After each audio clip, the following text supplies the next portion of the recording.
There are cars that turn heads. And then, there are cars that stop time. The 1954 Mercury Monterey Sun Valley is one of those rare machines that didn't just roll off the assembly line, it rolled into history. Back in the golden age of American motoring, when car design was an art form and every curve was crafted with pride, Mercury delivered something that was truly ahead of its time, a premium automobile with a green-tinted plexiglass roof panel. This wasn't just a fancy trick or a gimmick. This was a vision, literally and figuratively, of where the future of motoring could go. Mercury, a division of Ford, had long existed in that sweet spot between affordability and luxury, bridging the gap between the everyday practicality of Ford and the high-end prestige of Lincoln.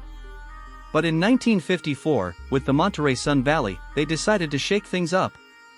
Imagine pulling up in this two-door hardtop at a drive-in theater or a weekend cruise down Route 66. The sunlight pouring in through that see-through canopy, the envy of other drivers shining just as bright. It was a bold design statement, and it made the Monterey Sun Valley an instant icon. But let's not rush. Let's take a good long look at what made this car such a standout. The body was long, low, and wide, typical of the 50s American design ethos. Every panel seemed to stretch out like it was built to be admired. Chrome was applied generously but tastefully, from the thick bumper guards to the jet-inspired rear taillights. Up front, that massive egg crate grille looked like it could inhale the road. It gave the Monterey a kind of quiet aggression, a confident smile that said, "Yeah, I've arrived." The standout feature, of course, was the roof. That plexiglass panel over the front seats, tinted green to reduce glare, looked like something from a Buck Rogers comic. It wasn't just a novelty, it created an open, airy cabin feel that was completely unique at the time.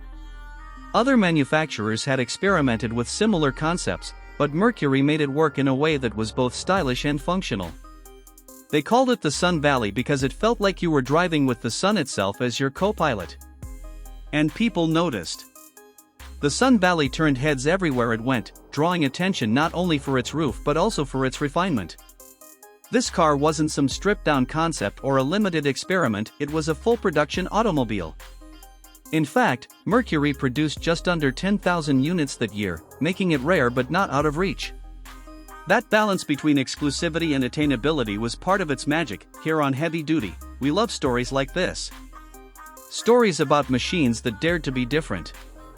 The Sun Valley wasn't the biggest, the fastest, or the most powerful car of its time.